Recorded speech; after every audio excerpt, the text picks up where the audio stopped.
Dorian et moi, on est vite devenus amis, mais ses amis à lui, qui connaissaient déjà d'avant, ne m'acceptaient pas, pour des raisons que j'ignorais totalement.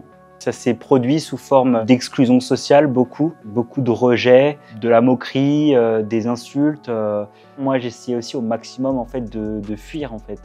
J'avais vraiment pas envie de les croiser. Sur la question si je leur en veux ou non, j'ai envie de dire que oui et non.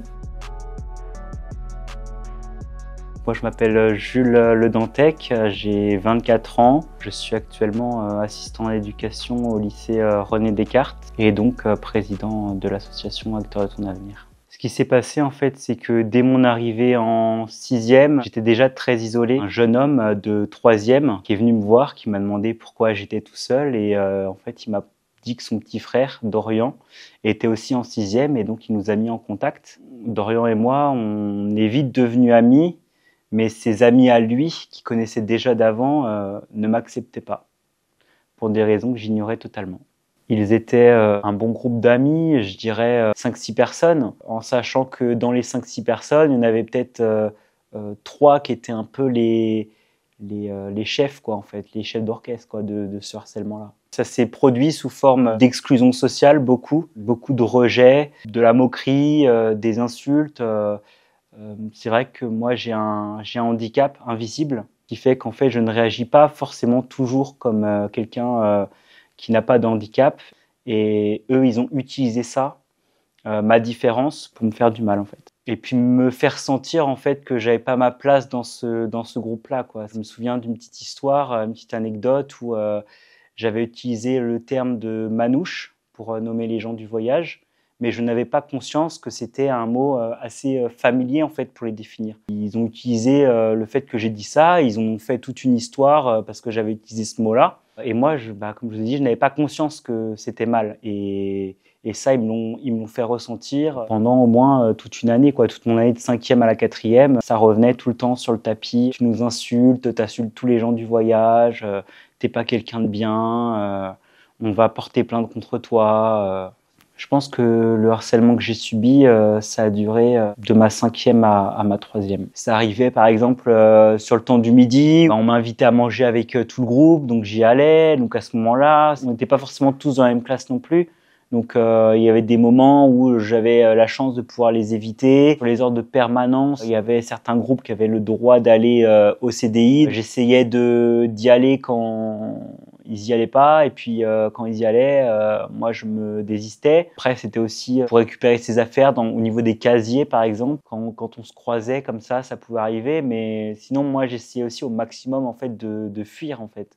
J'avais vraiment pas envie de les croiser. Il y a eu des matins où effectivement j'ai pas eu envie d'aller au collège. Je me souviens d'une fois où j'ai mis un thermomètre sur le radiateur pour faire croire que j'étais malade. Maman, elle a toujours été quand même très attentionnée à ça, c'est-à-dire que voilà, de faire le maximum pour aller en cours. Il fallait vraiment être couché pour ne pas y aller. D'ailleurs, je la remercie parce que je pense que si elle n'avait pas fonctionné comme ça, peut-être que j'aurais lâché tellement de fois. Ma maman, elle savait que j'allais pas bien.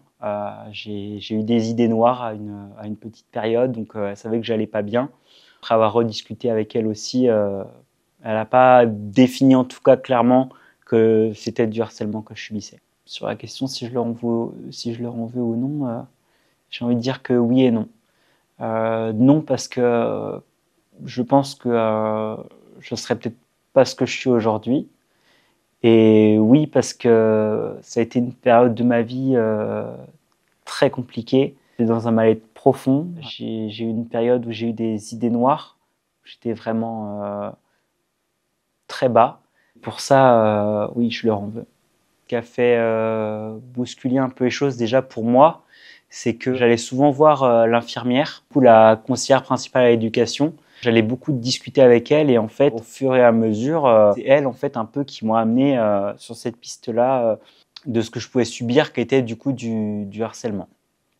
Pour moi, ça a changé énormément de choses parce que déjà, j'ai réussi à mettre des mots à ce moment-là sur ce que je vivais.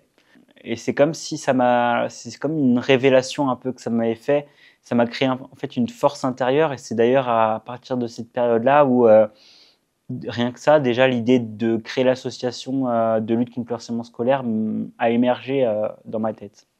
Dans un premier temps, j'ai pu suivre la formation Sentinelle et référent, qui est un ancêtre du programme phare d'aujourd'hui, qui est mis en place obligatoirement dans tous les collèges depuis 2022 et tous les lycées depuis 2023. Donc moi, j'ai suivi dans un premier temps cette formation phare qui a commencé un peu à attiser un peu ma curiosité sur qu'est-ce que je peux faire contre le harcèlement. C'est seulement en 2022 où j'ai créé l'association Acteurs de ton avenir et où je proposais de faire des sensibilisations dans les établissements, mettre en relation des parents, des familles qui sont un peu perdues et qui ne savent pas qui contacter. Les interventions, on cible ça sur les jeunes. Et les signes, c'est les changements de comportement un peu soudains, quoi. Le fait de manger un peu moins, d'être enfermé plus longtemps encore dans sa chambre, baisse de notes. C'est aussi parfois beaucoup mis sur le compte de l'adolescence, alors que finalement, ça peut cacher un mal-être encore plus important. Donc je pense que voilà, ces signes-là, il faut y faire très attention, puis discuter avec son enfant. Il n'y a pas de recette miracle en fait. Rien que de dire à son enfant, le jour où tu auras envie de parler, je serai là. Je vois que tu vas pas bien, j'en ai conscience. Le jour où tu seras prêt à parler, je serai là pour t'écouter. Ça peut aussi être lui proposer de voir un psychologue. Je pense que voir quelqu'un n'est pas quelque chose de mal. Moi-même, et j'ai pas honte de le dire, j'ai vu un psychologue pendant des années. Je pense que la première des choses, c'est, même si c'est difficile et que c'est pas la première chose auquel on pense, c'est par exemple prendre des photos de ses bleus, prendre des captures d'écran, des messages d'insultes, constituer un dossier en fait. Avec ça, déjà, ça peut beaucoup aider si jamais elle décide d'aller en justice. La deuxième chose que je lui conseillerais, c'est de se poser, de faire la liste de toutes les personnes possibles qui lui viennent en tête en quelques minutes et de réfléchir à la personne en qui elle a le plus confiance, la personne qui lui inspire le plus confiance et d'essayer d'aller parler de ce qu'elle vit avec cette personne-là.